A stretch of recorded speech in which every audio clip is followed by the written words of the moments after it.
бунёди парчами давлатӣ дар шафати муҷассамаи қаҳрамони Тоҷикистон Нусратулмахсум бо иқдоми созандаи соҳибкорон ва аҳолии деҳоти Шули ноҳияи Рашт ба ифтихори ҷашни 30-солагии истиқлоли давлатии Ҷумҳурии Тоҷикистон роҳандозӣ шудааст.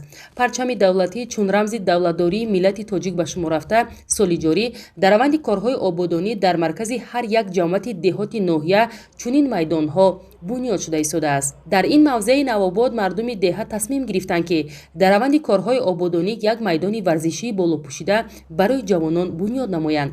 Ин аст ки техникаҳо ба тоза кардани майдон аз санг ҷалб гардиданд, то сохтмончиён ба бунёди толори варзишӣ шурӯъ намоянд.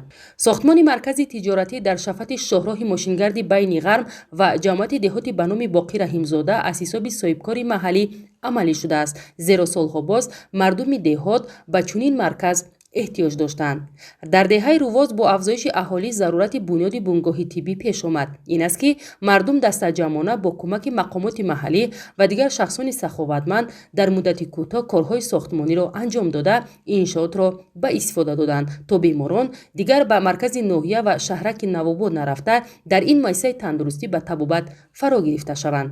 Дар деҳаи Шулонак бо иқдоми саховатмандонаи соҳибкорони маҳаллӣ ду иншоотро ба истифода доданд, аз ҷумла ба истифода додани хати оби нӯшокӣ барои 50 хоҷагӣ мушкилоти аҳолиро бо оби софи нӯшокӣ пурра осон намуд, зеро солҳо боз нарасидани об эҳсос мешуд. Инак соҳибкори маҳаллӣ бо бунёди хати об аз масофаи қариб 4 километр шароит муҳайё намуд, то аҳолии деҳот бо оби нӯшокӣ таъмин карда шаванд. Дар шафати шоҳроҳи мошингарди байналмилалии деҳа соҳибкорони ватанӣ бинои дуошёна ва таххона бунёд намуд.